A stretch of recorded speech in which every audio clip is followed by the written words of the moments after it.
I started out as a lawyer. I graduated from law school in 1992, so a really long time ago. I worked in litigation. I spent 2 years doing plaintiff litigation, mostly personal injury litigation. And then I went to work for one of the really big law firms in Australia, doing defendant insurance work and a little bit of commercial. It was called commercial ADR, but in 1994, ADR was really not what it is now. The mediation that we used to call mediation back then was very much a shuttle negotiation facilitated by a barrister. It wasn't like the mediation that exists now.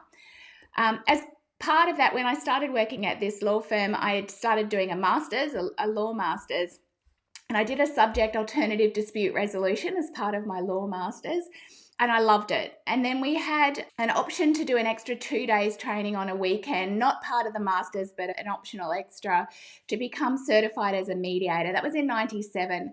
And it was called a Certificate 3 in Community Mediation. So it was one of the earlier forms of accreditation. Now in Australia, we have a national accreditation system for mediators, but that didn't exist back then. I had a bit of an epiphany. I loved being in court. I loved litigation. But one of the things that I realised really quickly, particularly when I was working in the plaintiff side, was that what happened in court and the stories, I guess, that we told in court about what had happened in the client's life that led them into court, how that was told in court was so not the person's personal experience. It was so separate from, it was so legalized, it was such a skeleton version that often the clients didn't really recognize what we were saying about them in court. It was such a shallow version of events, and it didn't cover all the experiences that they experienced. And, you know, while there was a little bit of scope for them to talk about their pain and suffering and the impact of whatever happened on them, it was very limited. The second thing that I noticed in that litigation work is that even when my clients won and often received quite a significant payment, they weren't happy. They didn't feel like the matter had been resolved. The compensation and the win was supposed to make them feel as though it had never happened. You know, they could go back to normal life, and they never felt like that. So there were some things, personal parts of it, that just weren't being resolved in the court system. So as I did the mediation training, I realised this approach was really personal. It was really individualized. People got to talk about whatever was important to them. It didn't have to be legally relevant. They didn't have to tell it in a particular way using particular language.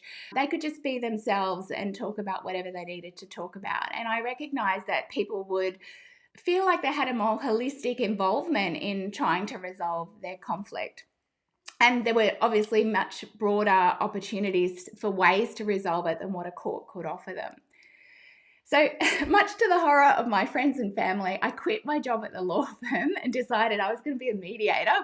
In 1997 in Australia, that was really not a wise move because there weren't any jobs as mediators. And there were a few community mediation centres, but it was very small and there were very few opportunities. And most of the people who worked in the community mediation centres came from a psychology, social work background, not a law background. So I found very quickly that being a mediator in 1997 in Australia was not a great career move. So I ended up getting a job at a university teaching ADR subjects in a law school. And as part of that, I started doing a PhD. I interviewed a whole lot of people. I put ads around the place saying, have you suffered an injury or been involved in some kind of conflict? If so, would you like to talk to me about it as part of my research? I didn't say I was a lawyer. Most people assumed I was a psychologist, but I didn't tell them that I was a lawyer because I thought that might slant the way that they would tell their story. So I interviewed a whole lot of people, and I didn't really interview them. I just invited them to tell me about what happened. So I literally would sit down with them and say, I'm not really going to ask you any questions. I just want you to tell me about what happened. And I'd click my recorder. I had I thought it was the height of technology at the time. It was like a little mini CD player that recorded. I thought it was the coolest technology ever. And so I would press record and I would let them talk. Most people talked 5 to 10 minutes, sometimes up to 20 minutes without expecting anything from me. If I just sort of nodded and looked interested, they would keep going. I had one or two people who just didn't stop, a bit like me, and I had to stop them. But mostly people got to 10, 15-minute point and then they would look for some sort of input from me. The only question that I asked them when they finished was, had they seen a lawyer about it?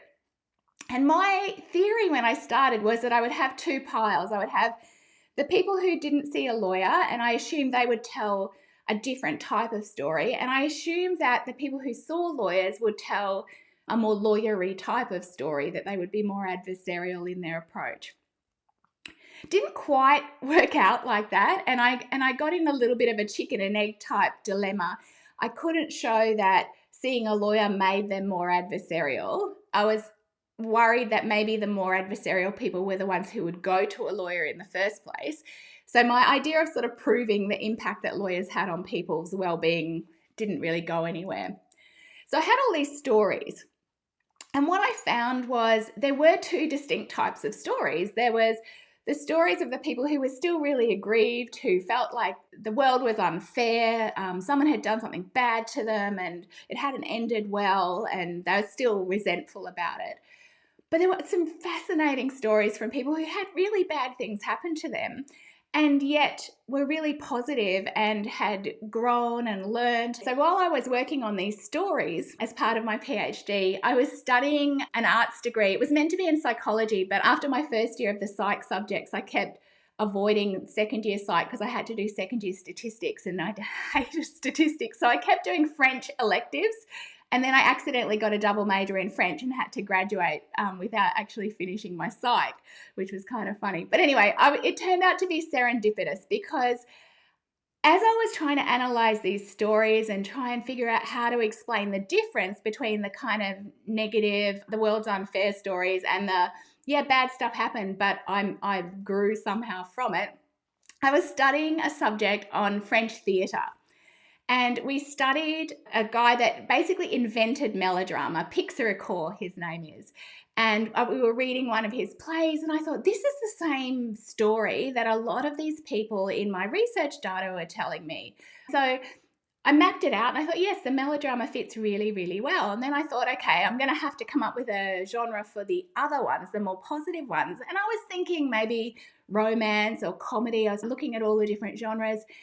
And then weirdly, I discovered the one that fit the best was tragedy. And it sounds really counterintuitive because when we think of tragedy, we think, kind of life sucks, you make a terrible mistake and then you die.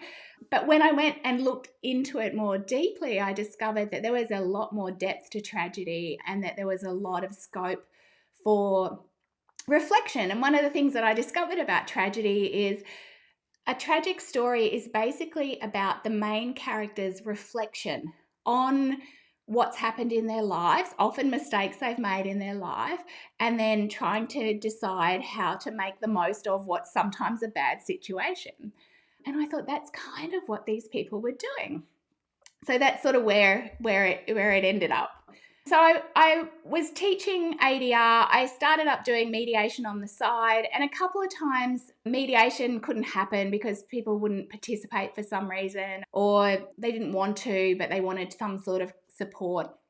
Then I was asked to teach conflict coaching at my university as a new course. And I thought, okay, I don't know enough about it. So I went and did lots and lots of research. I wanted to come up with something that didn't have too much jargon, that didn't have an acronym that was too hard to remember, that was based in really solid theory but wasn't too theoretical. You didn't have to understand lots and lots of dense theory to be able to use it. And I also, as a transformative mediator, wanted something that supported people's empowerment and opportunities for recognition of other people's perspectives, but in a way that wasn't very directive, that wasn't too structured, that allowed a little bit of natural flow. And so I started teaching what I used to call Sam's working model of conflict coaching. And I used it on clients, I taught it to students, we practiced it in role plays, and it refined over a period of years until it ended up being the real conflict coaching system.